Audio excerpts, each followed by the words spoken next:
नमस्कार मित्र हो, मी बी के माने.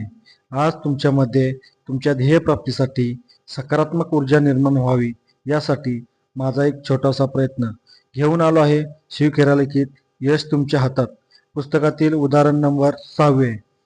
आपण सर्वच उद्युक्त असतो, सकारात्मकतेने किंवा नकारात्मकतेने. टोरंटोत असताना मी 2 भावांची गोष्ट ऐकली.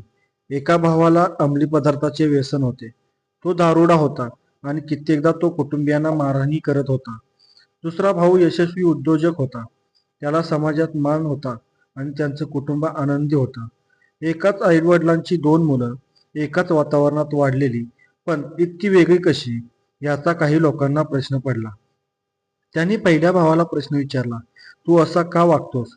तुला अंमली पदार्थाचे व्यसन दारुडा आहेस आणि तुझ्या कुटुंबियांना मारहाण करतोस. असं वागायला तू कशामुळे उद्युक्त होतोस? तो म्हणाला, माझे वडील. त्याने विचारलं, तुझे वडील कसे काय? त्याने उत्तर दिलं, माझ्या वडिलांना अंमली पदार्थाचे व्यसन होते. ते दारुडे होते आणि ते आम्हाला मारहाण करत. मग माझ्याकडून तुम्ही काय अपेक्षा करणार?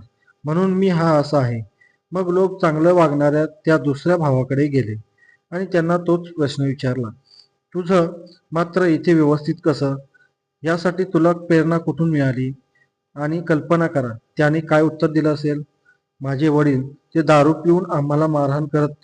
मी लहानपणीच पक्क ठरवलं होतं की आपण असं कधीही वागायचं नाही. दोघंही भाऊ एकाच गोष्टीतून शक्ती आणि प्रेरणा मिळवत होते, पण एक त्याचा सकारात्मक उपयोग करत होता तर दुसरा त्याची नकारात्मक बाजू घट्ट पकडून जगत होता. तात्पर्य, नकारात्मक प्रेरणेमुळे माणूस सोपा मार्ग निवडतो, पण तो प्रत्यक्षात अधिकच खडतर सिद्ध होतो. धन्यवाद. मित्रांनो, जर तुम्हाला माझे वाचन आवडत असेल तर लाईक, शेअर आणि सबस्क्राईब करायला विसरू नका. धन्यवाद.